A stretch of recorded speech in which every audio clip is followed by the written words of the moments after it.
everybody. This is Stefan Balzer, and I welcome you to a new edition of the Boma Studio. I'm very happy that you joined today, and we're looking at something that to me is super exciting. It's about the future. The topic we chose is how to predict the future. And we really thought about who can we invite? Who can explain that? And we decided to actually have two experts today join us. And I'm very happy that they both accepted and are here with us. And I start with the gentleman. Welcome, Jeremy. Jeremy Lent is actually born British, but he lives on the West Coast in the US. And he's an author and has published multiple books, many awards. And what I think when I was reading about you, Jeremy, the Guardian actually named you one of the greatest thinkers of our age. So that's a great compliment. So that makes me even more proud that you joined us today. As a partner in the conversation today, I'm happy that KD Adamson joined us. KD, how are you? There you are. Fantastic. And KD started her career in communication and advertising, and then over the couple of years dove into foresight and future trends, and is one of the strong voices to actually question the ultimate belief in that technology saves us from everything in the future. So welcome to both of you, and thank you for joining. We have 60 minutes, and as always in the Boma Studio, I want you all to participate. So if you have any questions, our team is looking at all the questions for our conversations. It will not be limited to the three of us, not at all. So please ask your questions in the Q&A, and I will read them and then integrate them in our conversation. And when we try to prepare how to actually have that conversation, we thought both of our experts start with some initial thoughts, and then we take it from there and we see where we're going. It's hard to predict a 60-minute future, right? So we're not predicting anything here. We don't want to script it. We just go with the flow. So Jeremy, I would like to ask you to start with some initial thoughts. I've read your book about the patterning instinct. There's a lot we're talking about hundreds of pages. So and there's so many interesting insights and ideas. But please, maybe you kick it off. So handing over to you, Jeremy. Well, thank you so much, Stefan, for that kind introduction. And I'm excited to be here today and to be joining this conversation with you and KD. I think it's going to be great. So, well, really, it's true that a lot of my work actually does look very much, not just at the future, but at how the future has been shaped by the past. And this book that you're referring to, called The Patterning Instinct, which came out a few years ago, was one which looked at the different ways in which cultures all the way back from early hunter-gathering days to the present, and the way cultures have actually shaped our future and have shaped our present and shaped the future. So ultimately, the kind of takeaway from the book really was that culture shapes values, and it's those values that shape history, in fact. And we kind of trace that through history. And by that same token, it's our values today that will shape the future. And in fact, I've just recently come out with a new book that's going to be published in June in the UK and July in the US, called The Web of Meaning: Integrating Science and Tradition to Find Our Place in the Universe. And what this book does is, kind of following on from that concept, is looks at how the worldview that we take as mainstream right now is actually leading us to a very destructive path. And it offers an alternative way of making sense of the world that could lead us to something much more positive for humanity, for the well-being of humanity on a thriving Earth. And a lot of my work along with that actually starts to look at a vision of a very different kind of future than the one we're used to thinking about. And the name that people, this is not my name, but I love the name, I've kind of embraced it, that people have applied to this vision is an ecological civilization, which gives it the sense of profound change, that not just changing our economy or changing something like here or there, but the possibility of changing the foundations of our civilization. So it's one on a basis, not of wealth affirming, just kind of wealth accumulation, but on a basis of life's principles, a life affirming future, and exploring what that means. So these are all the things I'll be happy to explore more in this hour, so that just gives you a heads up of what really matters to me when I think about how the past and our current mindset flows into the future. Thank you. I think, Jeremy, it will be very helpful if you give us a little insight on the values and the shaping of the values, because this is at the core of really looking forward. So, Katie, heading over to you. You know, when we discussed in the beginning, like for me, it's interesting. I realize I've been confronted with thinking about the future since early on in my career after university. I started in a tech company, and we were always you know, predicting and saying, oh, you know, this will happen and that technology will change everything. And that was in the 90s, and we did the same in the early 2000s, and then we did it again in the early, you know, 2010s, et cetera, et cetera. So it's always this driver of innovation and change that was somehow promising the good, you know, for us to prosper, to thrive into this positive future. You're professionally, you know, in that industry. So give us a little insight. What are your thoughts, and how do you predict things? Like, how do you tell your clients what will happen? Well, right now, and first of all, thank you. It's a real pleasure to be here. Thanks for the invite. The first thing I would say that you probably may not expect me to say is that there is no point in trying to predict the future. And we've got into a position as a global society where we think we've beaten nature into submission to such an extent that we can now predict what happens next. And we've been doing that for about 250 years. And what is happening is nature is making the point that actually we don't control it, and that it is a deeply complex and emergent system. And we don't have the capabilities to understand it, let alone control it. So actually, you know, all this about, you know, climate change is a technology problem, as you hear again and again. This is based on this age-old idea, well, not age-old, going back to Descartes, really, I suppose, that says, as long as you can know as much as possible, then you can control everything. And this is effectively where the idea that artificial intelligence, super intelligent artificial intelligence, is suddenly going to, you know, change everything.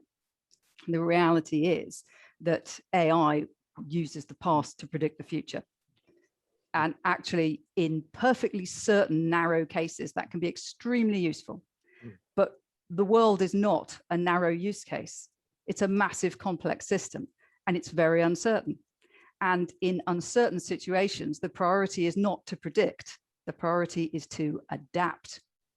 And that is why humans have been successful, not because we predicted things, but because we adapted to things.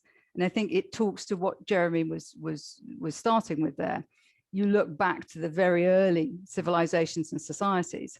You know, what made humans unique was not necessarily their ability to use tools. It was not their ability to discover fire. What made humans unique was their ability to engage in delayed return activities. Was to know that actually, if you put a net across a stream at this time of year, you were going to catch fish, and the ability to know that a fish would go off during a certain period of time. So our relationship with the future, our ability to conceptualize the future, and our ability to create multiple potential futures that we could share with each other in enough detail that we could make decisions about which future we liked, that is our human superpower. So when we talk about futurists, you hear, lots of futurists around today, and almost all of them are talking about technology. But the most important relationship we have as human beings is with our future. And that relationship with the future, and I think this is where there are lots of parallels with Jeremy's fantastic work. When you look at where we started out, our first search for patterns was in trying to understand what was going to come next. we looked at the stars to understand what that meant for nature. And we began belief systems that said, we have gods who have kind of a plan, but they give us clues. So we can still adapt to the future. We can actually influence our own futures. And then the axial age religions came along and said, no, there's one big God. He's got a plan for you. You've got no part in it.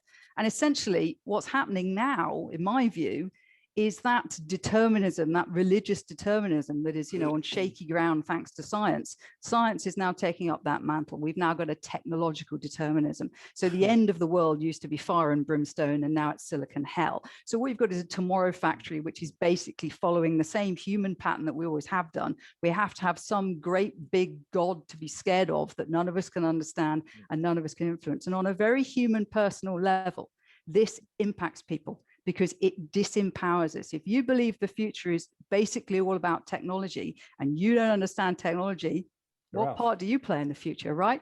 And that's where I think it's a narrative that needs puncturing. That's great.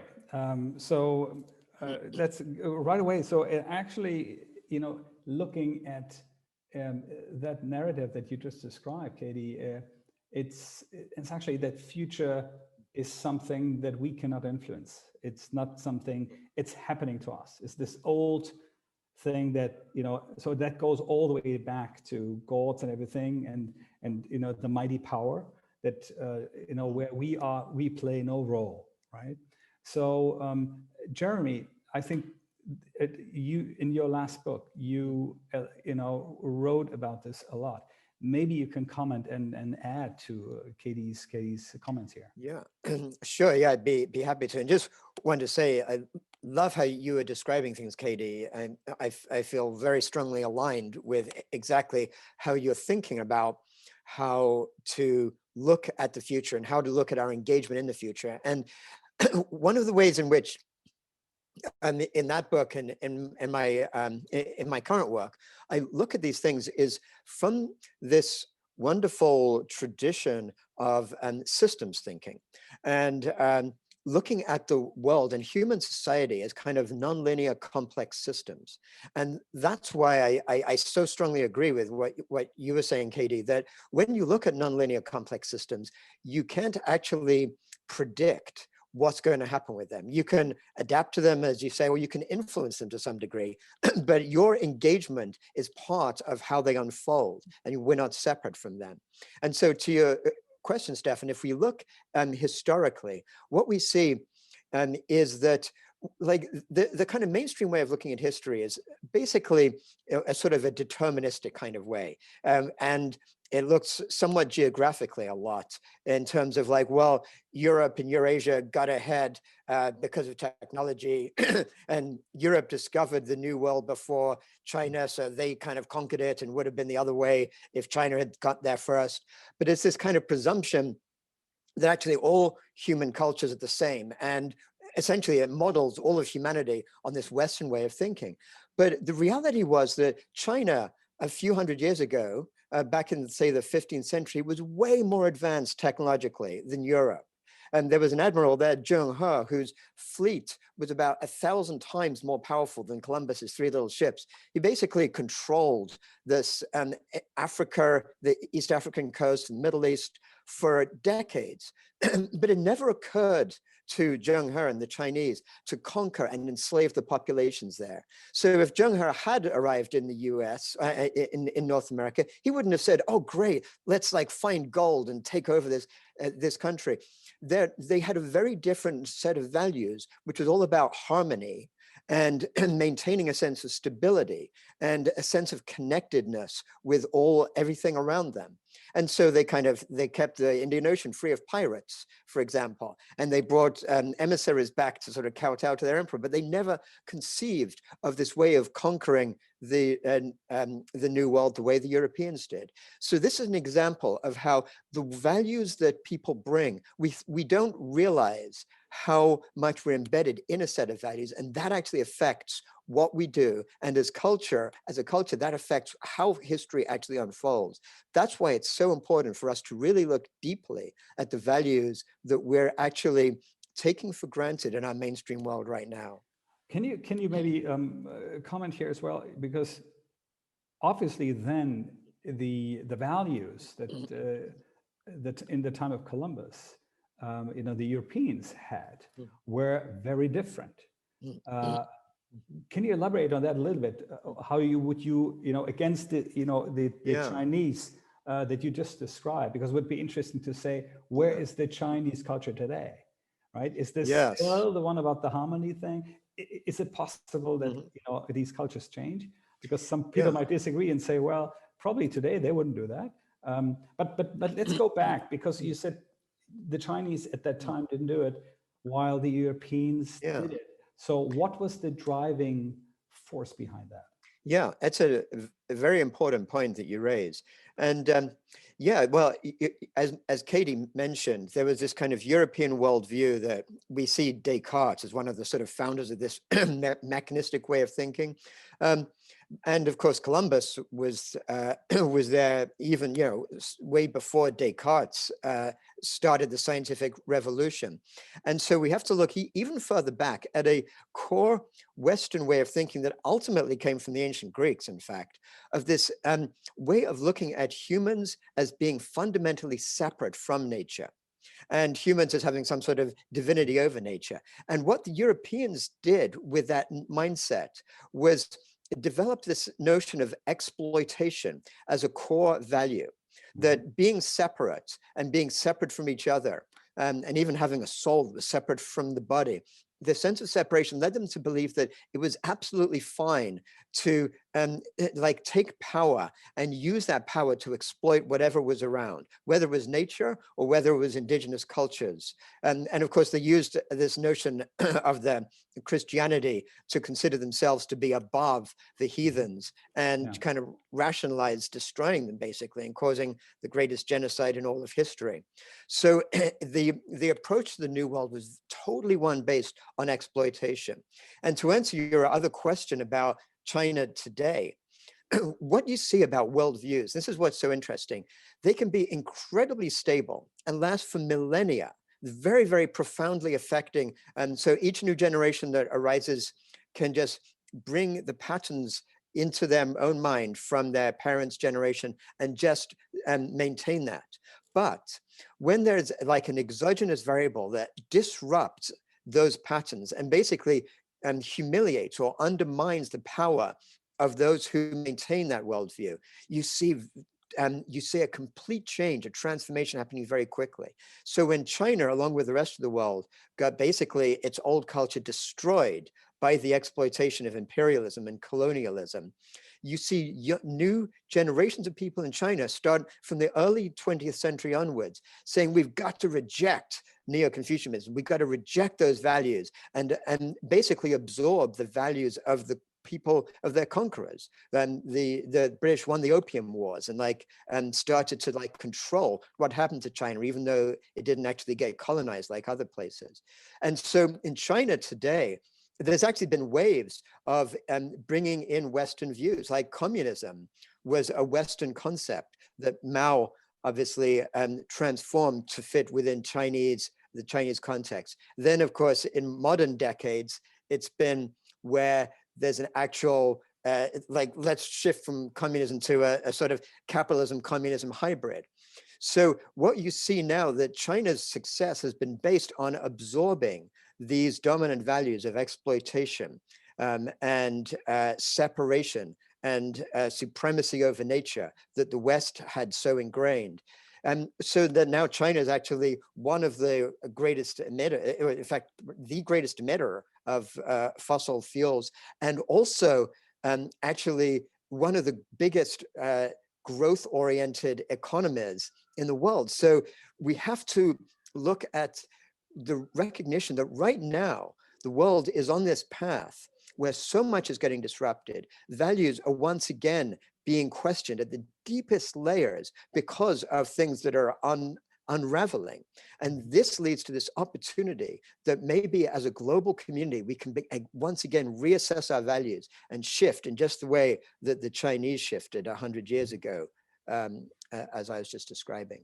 I think just to pick up on that, actually, if you go back to those voyages of Admiral He and you say, why didn't he actually make those conquests. Mhm. There's another really interesting part to this, which is that sort of Renaissance era, pre-Renaissance era. That was the beginning of the modern world. That was the beginning of the first wave of globalization. So you have to look at this with a trade lens.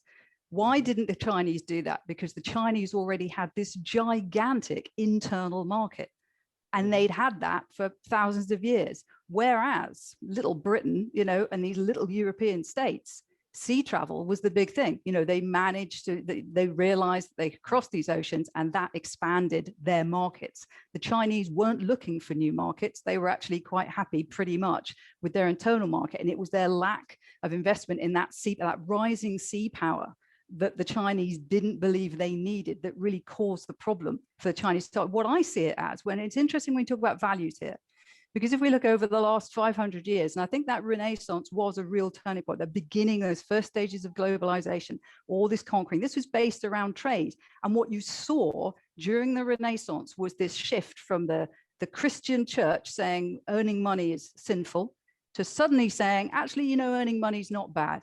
Being a merchant's quite good. Money's good.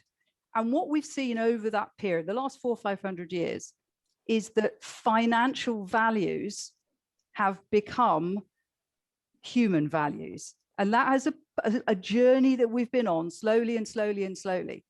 And I think certainly post World War II, what we wanted was some way to hold the world in check. You know, we couldn't agree on ideologies, we couldn't agree on all sorts of things, but the one thing we thought all humans wanted was money. The one thing we thought everybody wanted was a new car in the drive. What everybody wanted was a new hat or a new pair of shoes or a TV. Yeah.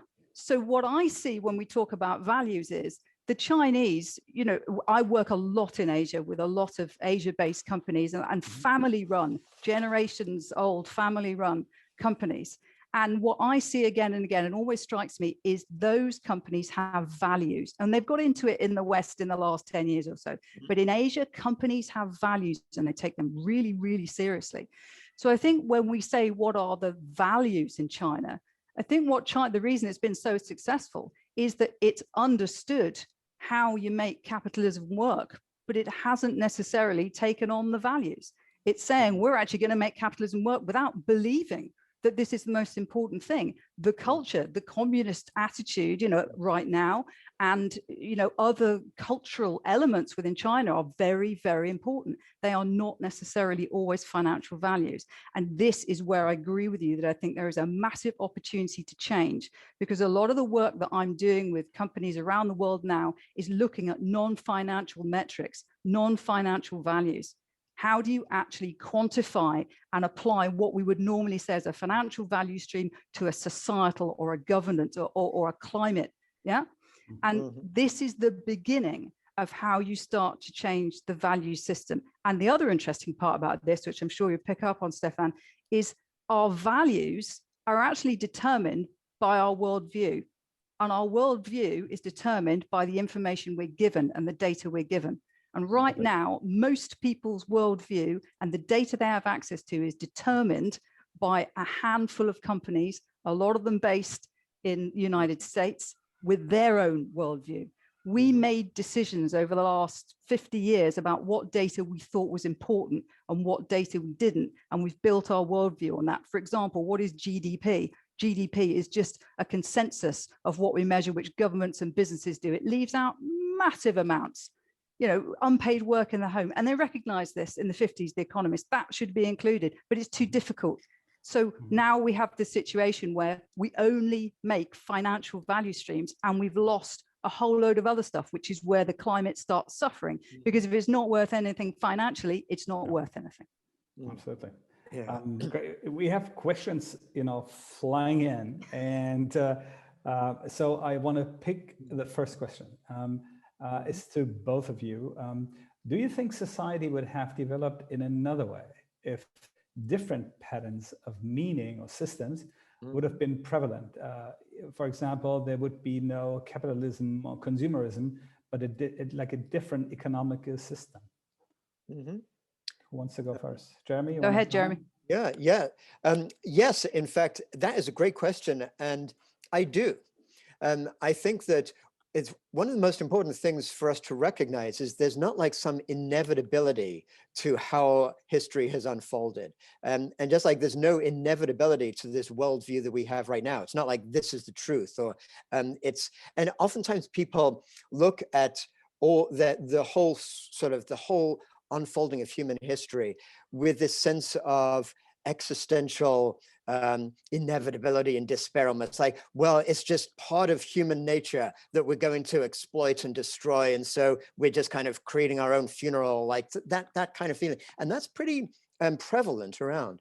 But that's what is so valuable to realize, because once we realize that actually the problems we're looking at, both the positives we're looking at, like the development of technology, which has affected most of our lives in very positive ways too. We're not just talking about something bad coming from the West, but both the positives and the negatives, the destruction of ecosystems right now, the climate breakdown, existential threat facing humanity, the incredible inequalities that are more extreme than ever before and imaginable in history, where, for example, just a couple of dozen billionaires own as much wealth as half the entire world's population. Those kinds of problems we're looking at are a result of a system that was just developed based on a particular worldview in Europe at a particular time that got to essentially take over the world, which gives us this recognition that actually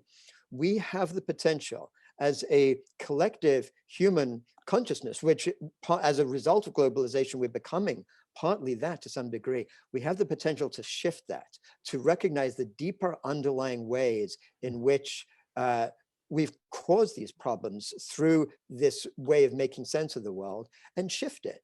And in my view, what we can do is look at a different way of making sense of things based on essentially how life has evolved. Look at the way in which life itself has developed ecosystems that have lasted for millions and millions of years, not for our own current system that's lasting for maybe a few hundred years at most, and learn some of those principles.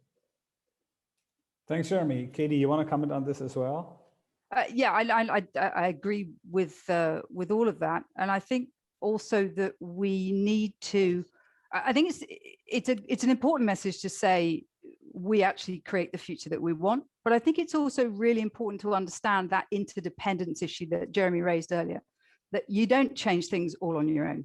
You know, your actions and your activities are critical, but they have to be as part of a bigger systemic change. So we have to accept as human beings two quite difficult things here, you know, that we are both not capable of influencing our future, and also we do influence our future. And then let's throw a third thing in there, which is you're sort of influencing it, whatever you do, whether you consciously decide to influence it or not. So let's just all give up and go home, basically. No, but I think these are the kind of contradictory ideas we have to hold in our heads, that what I see, and I describe as the global syndemic, you know, we talk about the coronavirus as a pandemic. Actually, it's only part of this much bigger synergy of epidemics, and they're across ecology, finance, health, you know, and technology. And actually, to influence that, there are some big societal root causes, and you as an individual can't necessarily change the world on your own, but you are part of these systems. You contribute to these systems. And I think the critical thing for people to do is to understand where those systems are being supported by their actions. And that's not to say, people say, well, you know, if you stop driving if you drive an electric car, that's fine. But, you know, it would take 5 billion people to do that overnight to make a difference. Well, no, I don't quite agree with that. I think you as an individual have an individual impact on your environment. And the choices that you make, if you do them from a position of understanding and from a position of knowledge, then they can be extremely valuable. And I think this is probably the time to throw in, you know, the Gen Z wildcard. You know, I think every time a futurist says Gen Z, an alarm goes off somewhere, I think. But you don't want to be too specific about generational attitudes, but there is a marked change in attitude amongst an awful lot of the younger generations. And they have a belief in their ability to change things. And what's more important, they've actually demonstrated it. If you think 10 years ago, everyone was saying, well, you can't put all this stuff on Facebook because you'll never get a job. because any employer will be able to look at your stuff on Facebook and they'll say, well, I'm not employing them. But what happened? Everybody put their stuff on Facebook and now they're all VPs and CEOs, because what do? You accept the fact that these are rounded people. So what are the conversations we're having now? We're talking about mental health. We're talking about work-life balance. We're talking about things that have come from that generation saying, no, I'm going to put it all out there. And then frankly, you're going to have to deal with it, world. So they've already actually made some quite significant changes.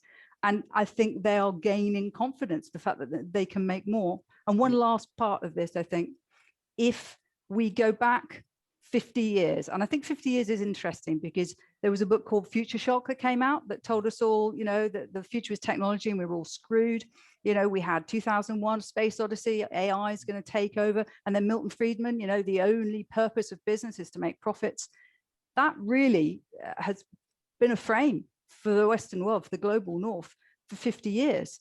And finally, people are saying, hey, hang on, we're not afraid of this. We actually want change. Instead of people being scared now, people are saying, we just need more control over this. And these are very important societal, attitudinal changes that we're seeing.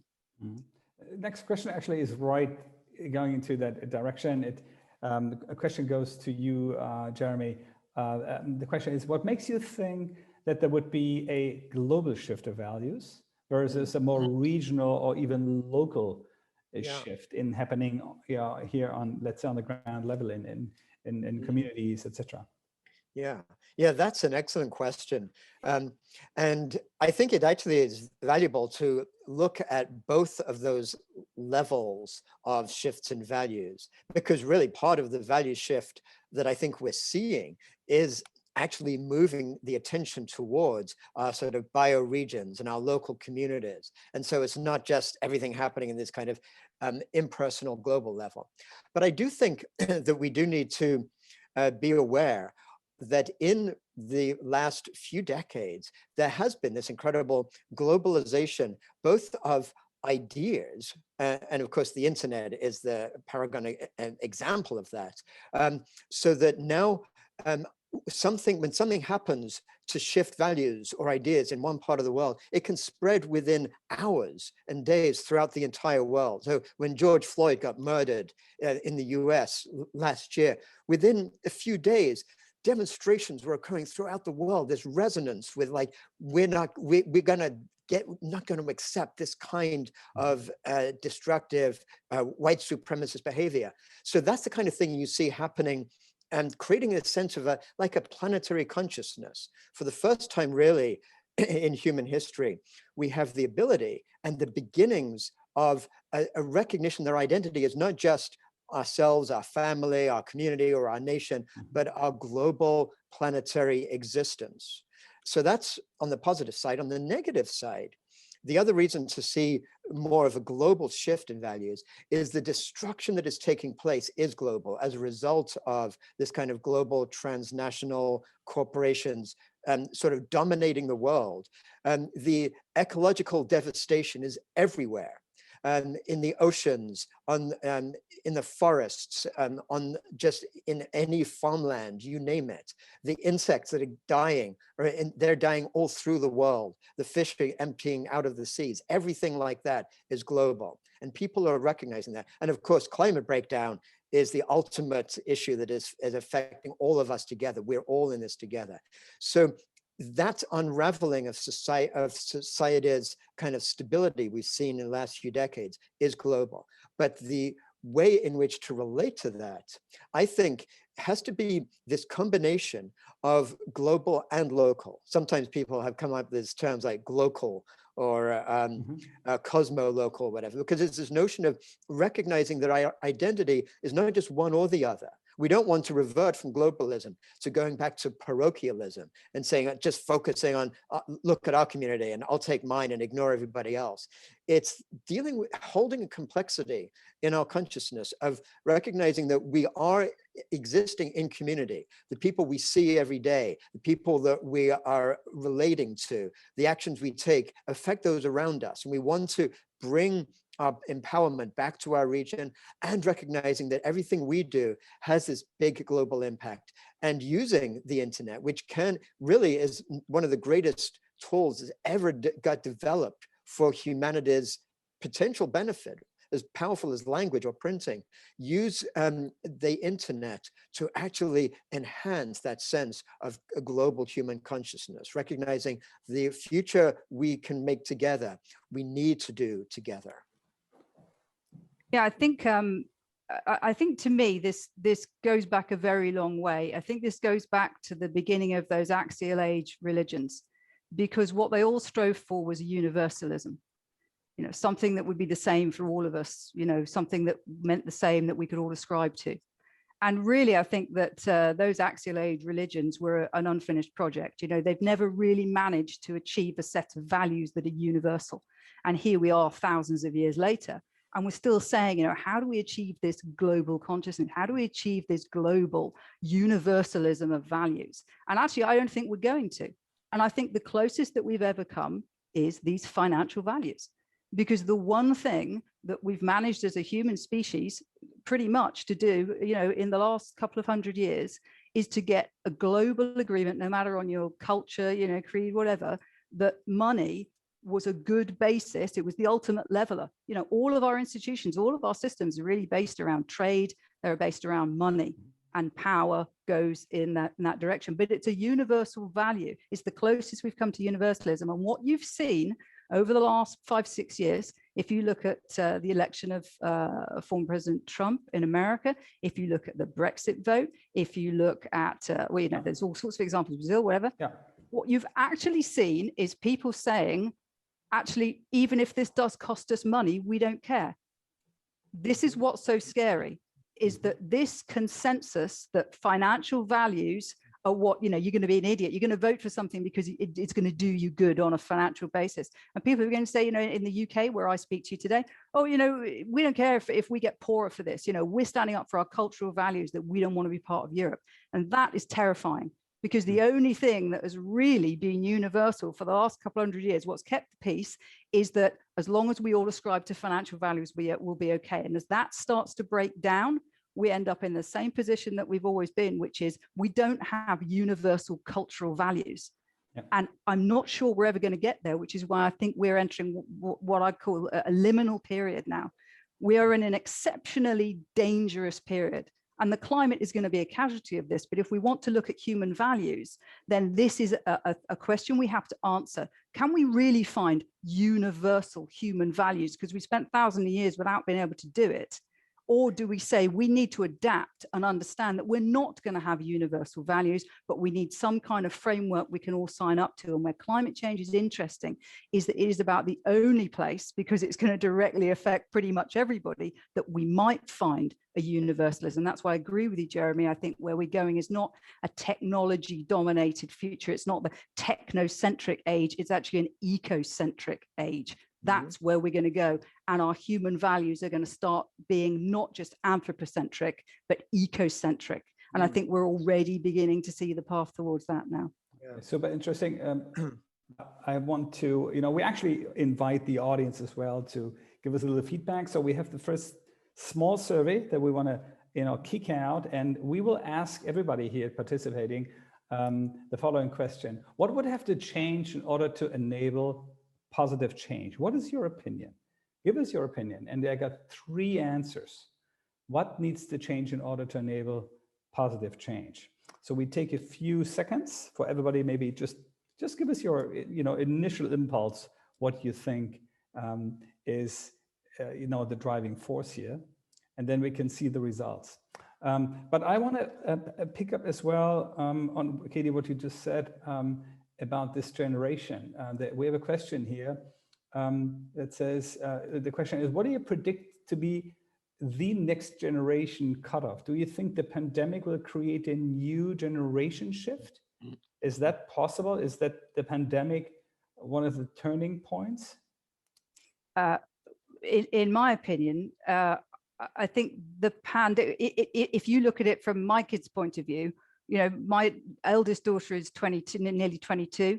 So if I look at her life, you know, she's gone through the financial crash and all the austerity. Now she's got the pandemic. I'm not sure the pandemic is the turning point. I think the pandemic is when you got the breathing space for people to say, you know what, we don't like this and we don't want to go back to it. So I think it's not necessarily the pandemic as a catalyst, but the pandemic has given the time and the space for an awful lot of people to say, why are we doing this actually? You know, what is the ultimate gain? And so many, we've been talking a lot about values. So many of the values that you're hearing from these younger people is, you know, I don't want a big car. I was talking about this with somebody the other day. I was saying, you know, when I was a kid, what car did you have? Do you own your own house? Where do you go on holiday? You know, do you wear designer labels? You know, this kind of stuff.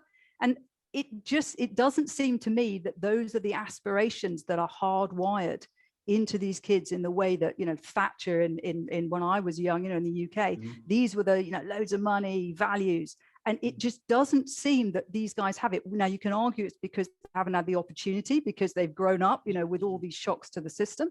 I think we all want the pandemic to be a catalyst. I think there's a lot of people who want that, and that's fine. You know, let's use it if we can, but I'm not sure it's the pandemic itself that's changed things. I think it's the breathing space that's actually allowed these things to rise to the surface. I don't know what your view is, Jeremy.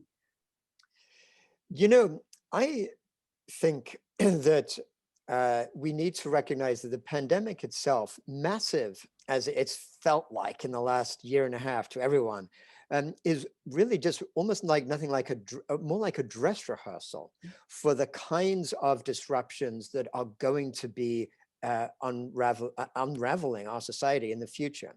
And that's just as a result of climate breakdown. It's a result of the ecological devastation we're looking at, which will lead to so many huge disruptions in terms of droughts, like things like the refugee crisis we've been going through the last few years, again, is like a little blip on the horizon compared to the things we can expect as the years unfold.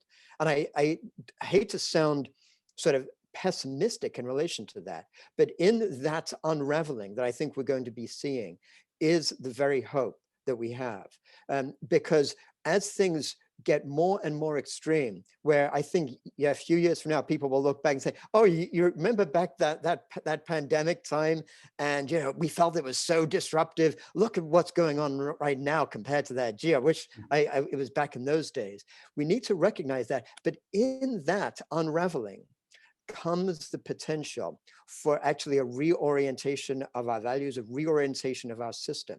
And I think, to your point, KD, I see the same thing. I think new generations are rising now. And the example of Greta Thunberg and the children's like climate strike just a year or two ago, it is an example of that kind of thing we can see. New generations are going to say, we don't accept the values of our parents anymore. These values have brought us to this like devastation. We need to look around for something else. And that's where it's so important for those of us who might be part of an older generation right now to offer the best structures of thinking, the best frameworks to those younger generations so they have something to turn to. And, you know, as Milton Friedman said so powerfully with the rise of neoliberalism, you know, it's when the things start falling into crises that the people will rely on the ideas that are lying around at that time to kind of work through that crisis and come up with something different. Well, those ideas are lying around at that time were ideas of neoliberalism and individualism and the market economy, which has led to so much devastation since then. We have a responsibility to offer the best ideas to new generations arising now. And just to finish up to your point, Katie, I do believe that actually there is a set of universal values that can supplant that sort of monetary primary value that we've had in the past. And while I agree that it's terrifying to see that kind of parochialism rejecting those money values, there's this potential to look back to the core values that evolved in us as human beings through 99% of our history as nomadic hunter-gatherers, and core values of connection with each other, values around altruism, values around group identity, values around connecting with the living earth around us and wanting to be part of something bigger. These are some of the most treasured, wonderful values that humans actually developed in those early times that make us unique among other species in the world. And those give us the potential to build a new set of values on what is really a true human universal. Yeah, I think that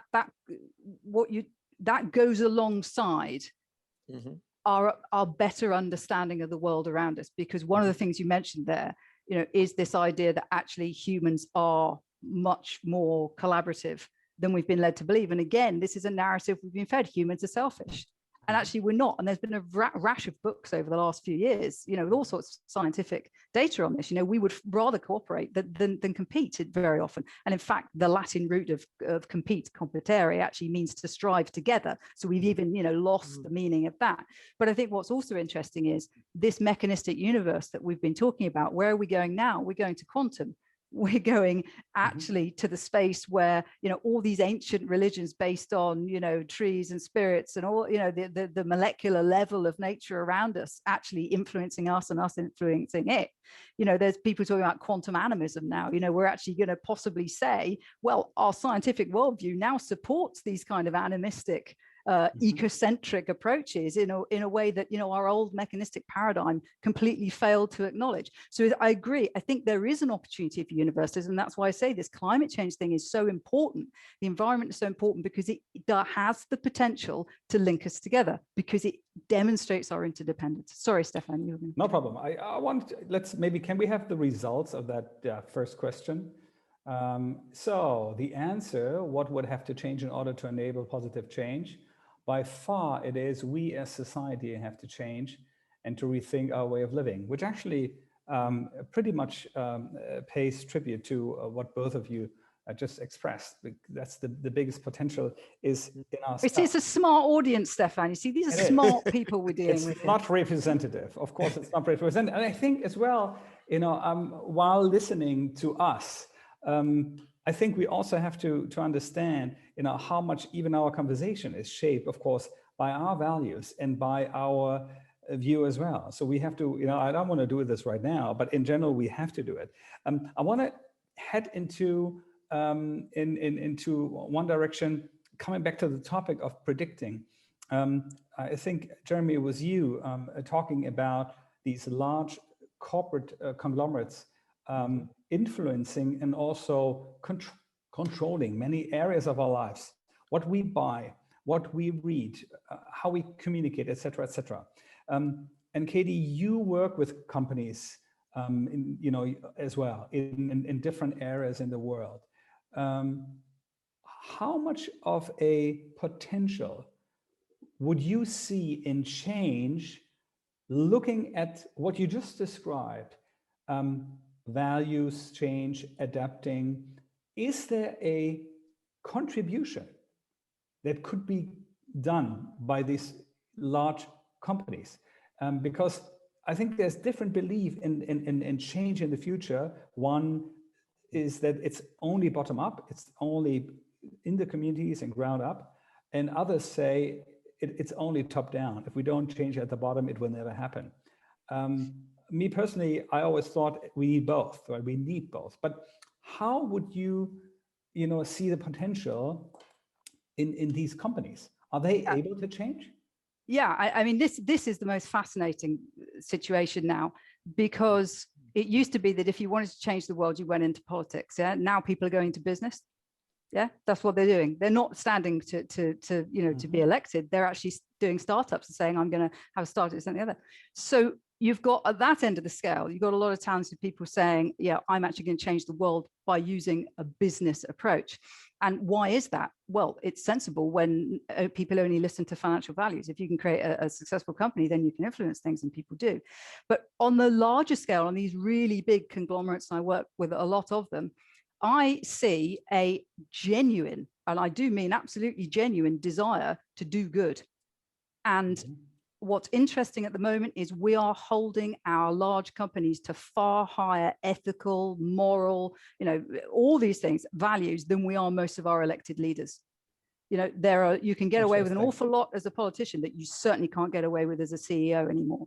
Now, that's very positive, and it's given a huge opportunity to some of these big companies to say, you know what, I was talking about non-financial value metrics earlier.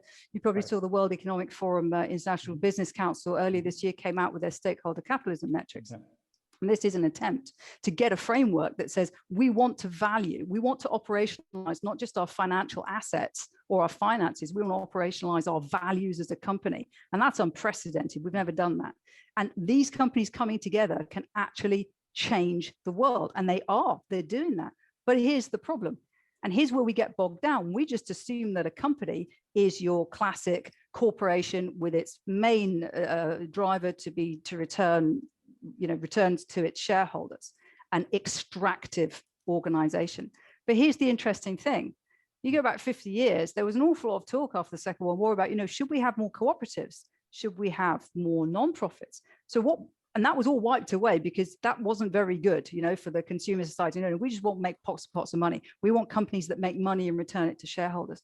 So that whole discussion about what is a company structure and how could it be structured really got sidelined, particularly in the US and in the UK. In Europe, there are still some quite big cooperatives. But I think what we have to do is marry these two things and see where the opportunities are. There are huge opportunities for companies acting on their values with the agreement and the purpose-led attitudes of their employees to make massive change, to actually really recognize this. But the real problem you've got is we have a growth agenda. And ultimately, unending growth is not sustainable. So what we need is a degrowth agenda. What we need is a generative economy rather than an extractive economy. And I think that if you can start saying, what are these new company structures we should look at? What about a non-profit, which operates exactly the same as a corporation? It's just, it doesn't extract profits, it reinvests them. Now, once you start talking about those new kinds of company structures, now you have something that's really interesting, because those are companies that are not expected just to extract more and more value and more growth. That's where you start moving to a generative economy, a circular economy, a degrowth agenda, and that starts to change things. So can companies change things? Yes, they can. But the first thing they need to recognize is that the structure that they operate in might well need changing. And I foresee over the next 10 or 20 years, you're going to see more and more of these big conglomerates setting up foundations, non-profits, and beginning to trade through those, because that's a way that they can actually not make unending profits, but they can still continue their operations. And interesting things like Dick's Sporting Goods in the US, they wanted to withdraw guns from sale. They actually had their board revolt against this. They were told, you are there to provide profits for stakeholders. So the United States has got a massive issue here, because on a cultural level, the idea that you create profit that goes back into a company, this is completely alien to that business culture in the US. So there is a huge mountain to climb there. So yes, companies can do stuff. The first thing they need to do is look at their structures. Jeremy, what's your take on that? KD, yeah, you just raised so many rich, profound ideas there. Thank you for that incredible kind of unfolding of this.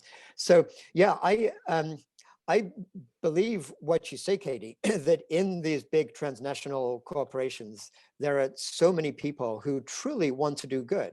And I think that's, again, connecting with our human values. It's part of us, our humanity, is we want to feel we're doing good around us, we're doing good for future generations. The problem is, just as you were touching into, the DNA of those corporations right now is profit. And they exist to maximize shareholder profit above all else. And to the point that you're just raising, if they don't, the boards of directors will be sued by shareholders. We've seen in Unilever, for example, in Europe too, it's not just an American issue. When leading executives in these companies try to balance what is good for the planet, or what is good for employees, or what is good for other people affected by the extraction of for the company, when they try to balance that with profits, they end up getting kneecapped, because the system itself only ultimately rewards the profit. What that means is that in spite of the good intentions that many people have within corporations, so many positive ideas end up getting neutralized by the need for companies to make tons of money. And this is not just one sort of isolated problem in our world. If you look at the 100 largest economies in the world right now, 69 of them are for-profit transnational corporations. They're larger than countries. They're more powerful than any other force on the earth. And it's actually terrifying when you realize that if you think what you'd call a human being who is interested in nothing other than one value and like overriding anything else. And well, they're called a psychopath, you know, somebody who just wants to maximize for themselves above anything. And so it's as though our global future is being driven right now by the most powerful force in our world is a psychopathic force in that respect. And you know that CEOs are something like 8 times or 10 times more likely than the general population to be psychopaths. Did you know that? Exactly. Yeah, I imagine you probably did, but from what you just said. No, it's absolutely true. And that's the scary bit, because I'm saying there's huge opportunity here. But actually, there was some fascinating research done a few years ago by a Swiss university. And they actually tracked back all these webs of corporations and holding and everything else. And you can actually look at, I think it's about 15 holding companies. And they control something like 95% effectively, you know, of the companies on the planet. You know, the ones that are, you know, have their fingers in all these pies. So you can look at that 2 ways. You know, I say that's absolutely bloody terrifying. Or you can also say, my God, look at that concentration of dependence. And if you change it at that level, and I see a lot of these are family, you know, they're family, you know, foundations, you know, there's all sorts of money that's, you know, being invested in all sorts of places, and investor, you know, attitudes. This is the other bit. They're changing. I mean, sustainable investment is up about $65 billion in the last 4 or 5 years. Sorry, Stefan. Yeah, it's slowly changing, and we only have a couple of minutes left. And there's we have one question here, which is more a technical question, but I want to squeeze it in quickly before we end. To both of you, do you see blockchain and DeFi as next level technologies facilitating conversation on a global and local level? Could they maybe do that? I'll grab that quick. Blockchain is unbelievably energy inefficient. It is a disgrace. So until we come up with a way to run blockchain, you know, by using about 5% of the energy that it does right now, then no. I would say, though, things like blockchain and federation have enormous potential for creating vendor, you know, management rather than customer management when it comes to data, owning our own data, understanding it and controlling it. So I think blockchain and federation have an interesting input there. But generally speaking, I think blockchain as the underlying distributed ledger technology is interesting, but not until we can scale it at a really, really much better energy footprint. Okay. I think that's, Jeremy, you want to comment on the blockchain thing? Otherwise, I would rather, you know, we have only 2 minutes left. So, you know, it's not easy to wrap up these 60 minutes. My feeling is we could have, you know, continued probably for another 2 hours, because actually there's so many things that popped up in my head right now to question. We don't have that time right now. Maybe we have a chance to, you know, convene again. I think what I take from here, and we want to ask the question to the audience, what are your gains from the discussion? And please let us know how you liked our conversation. First, let me thank you both for you know, this incredible, you know, festival of ideas and also positive outlook in our future. But I take with me that it is about us to take decisions and create an intentional future. This is all what we have to do. And also there's a belief that each individual can change. You know, we at Boma are mainly looking at how to support people in, you know, in changing attitudes and perspectives on things, especially in the corporate world, because we think that they need to change. We have to support them there.